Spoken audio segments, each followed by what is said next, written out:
Hey, it's Jill from Thank Dog We Made It.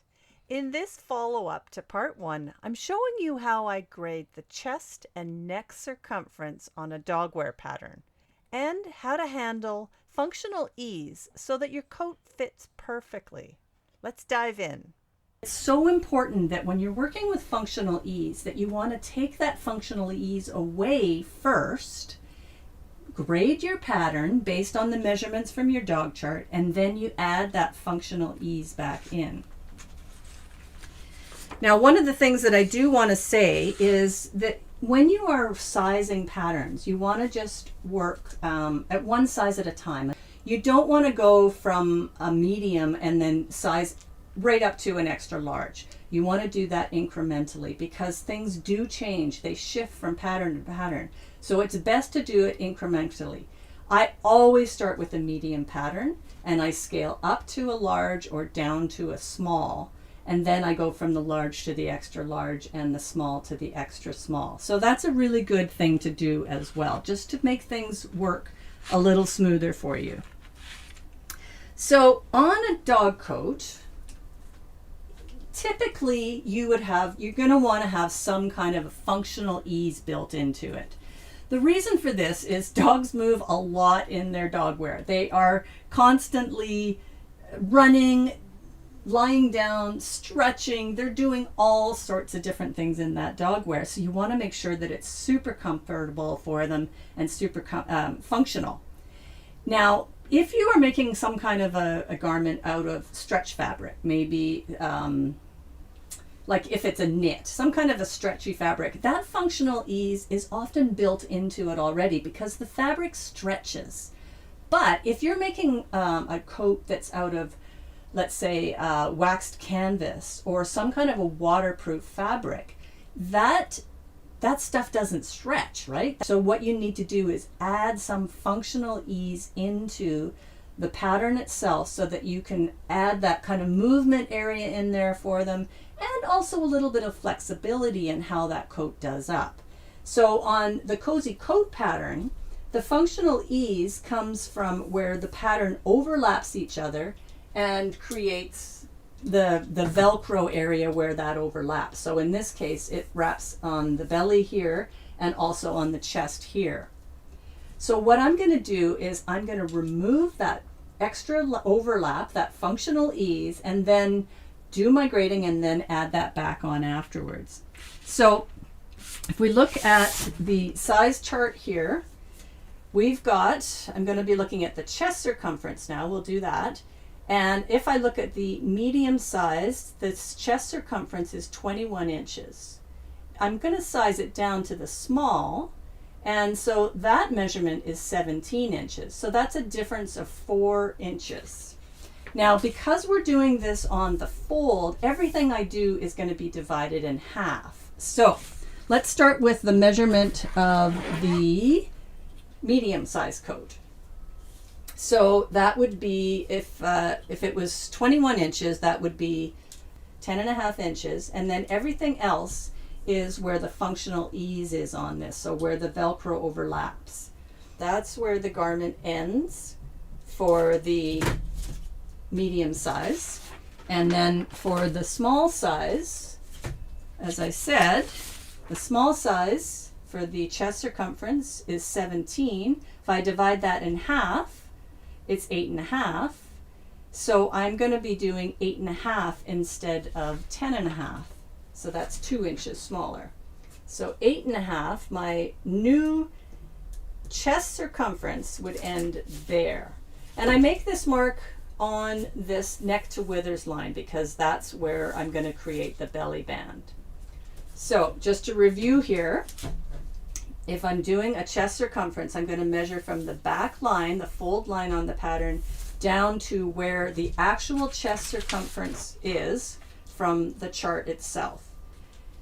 Then when I'm finished, I'm going to add that functional ease back in. I still need to have that area in there that I can add to have the Velcro overlap with each other and add that functionality to close the coat up and also give a little bit of flexibility to do that coat up so that it fits the dog. So what I typically do is I would do about 20% on to for the functional ease. So if I look at my 17 inches, which is the full circumference, or 8.5 inches, if I look at that and I add 20%, I usually do like around 20 or 25%, depending on the garment and how I'm designing it. But let's say 20%. If I add that 20% onto of 17 inches, which is the full circumference, 20% of 17 inches is 3.4 inches. Let's round that up to 3.5 inches. Again, because this is on the fold, then I'm going to divide that in half. So my measurement for the functional ease, I'm going to add on another 1 3/4 inches past my 8.5 inch mark here. So if I add an additional, let's start on an even just so it's easier to see. So 1 3/4 inches means that my new overlap area, the end of my belly band, is going to start here. So I'll put a line there. So just bring back this pattern here. So what I've just created is where this ends. So I've added back on the functional ease where that Velcro overlaps each other. Now you can use this same kind of theory to do the neck area. You're going to take off that functional ease, the area that has the overlap on the neck, and then you do your measurement, and then you add that ease back on. Now this is a little bit more, it's not challenging, but there's a little bit more, a few more steps to it. For one, when you're measuring here, you're going to be measuring around the curve. So you would use a French curve or something like that to figure out what that measurement is. Sometimes I just use my measuring tape, kind of straighten it out, and then I wrap that around to get the neck circumference. I'm not going to go into grading the neck at this point, but I do have a full course on this. If you are interested in working through exactly how, like a step-by-step process on how to grade a pattern, I have a course on this, and I go through all the phases that I just talked about, but also the complexities which do come into the areas around grading the collar, because what happens is on a smaller coat, the collar curve is going to come up a little higher and it's going to be shorter, and on a larger coat, the collar curve is going to come down lower and it's going to be longer.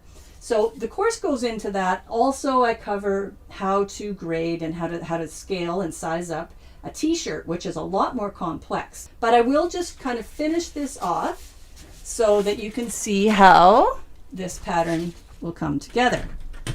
So I'll do this in a little bit of a darker pen, and I'll bring in my cozy coat so that you can see what we're trying to do.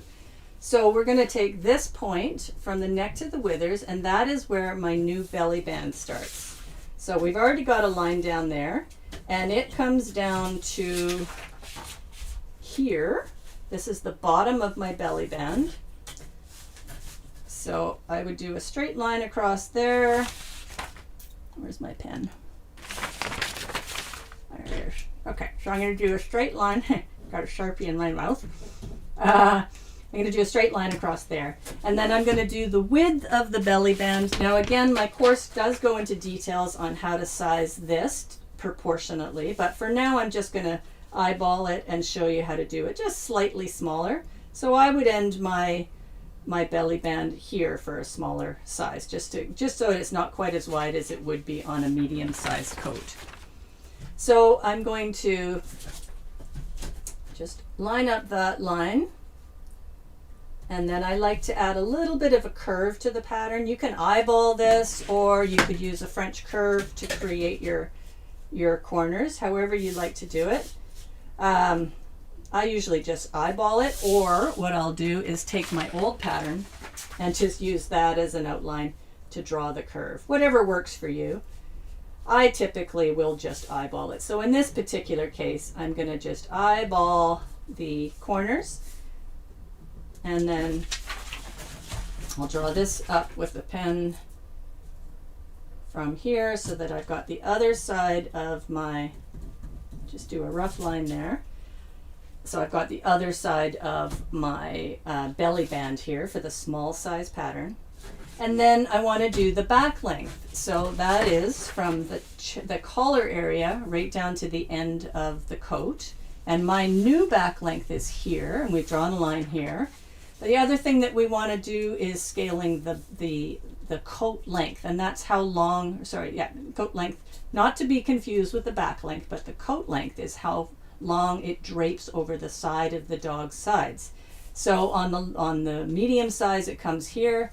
Again, my course goes into how to scale this, but I'm just going to eyeball this for now. So I would make it slightly shorter and maybe right about there. So again, I would take a French curve or eyeball it, whatever works for you.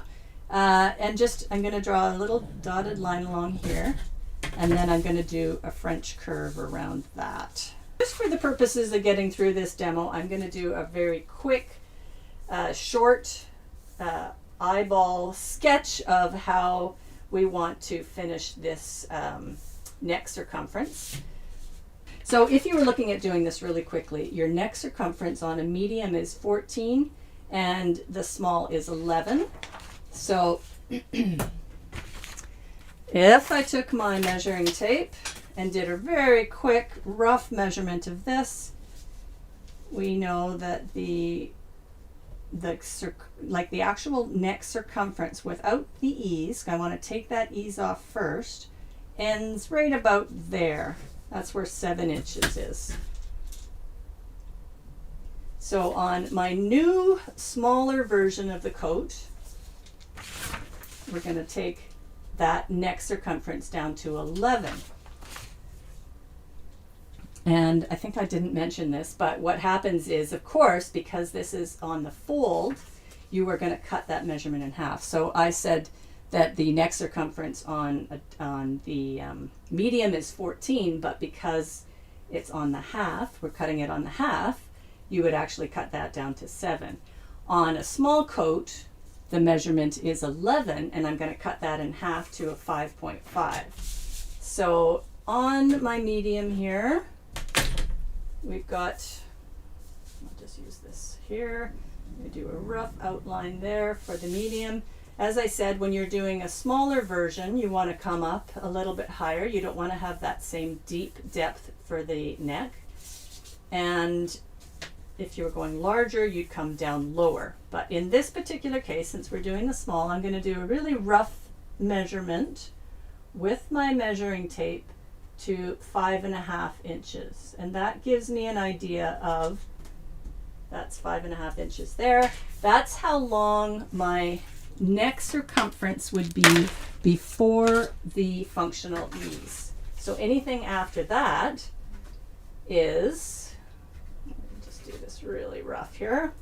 Anything after that is the extra ease, the extra functional ease that I would put on for my Velcro overlap. So let's go back to our measuring here. The functional ease, the full neck circumference is 11. I would divide that in half for 5.5, and then I would multiply that to add my functional ease back on. I'm going to multiply that and come up with 20% of 5.5. Is anybody able to do that quickly? 10% is half an inch. So we're looking at about, I'm going to do it really rough here, about an inch. Sorry, I'm so bad at doing math, particularly when I'm on camera. But we're going to add an extra inch. Let's add an extra 1.5 inches here for my functional ease. And so that allows me this area for the overlap for my Velcro. And again, I'm going to round that corner. And we've got a nice curve here for that. I'm going to round that corner. Again, I'm going to eyeball how deep I want this neck cover area to be. This is the area that wraps around the neck on the dog. I'm going to reduce that a little bit so that it's slightly smaller than the full medium size. So I think about that deep would be good. Again, my course does go into how to do that more accurately, but for this purpose, I'm just going to rough it in for you. And then you can draw a line straight across here, and I'm just going to draw a dotted line so that it meets up with my withers point. And then I'm going to continue that on. No, I'm not going to continue it on, but I am going to add this line from my base of my coat to where the belly band wrap is. So in order to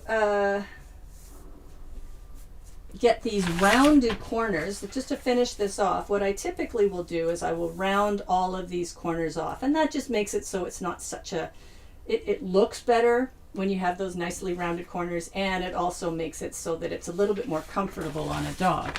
So I just typically will use my French curve, or just by hand I'm going to round those corners off. And then we've got our basic new coat size all ready to go. So I'm just going to draw that in. I left the lid off this so it's nice and dried out. I'm going to draw this in very quickly so that you can see my final scaled pattern.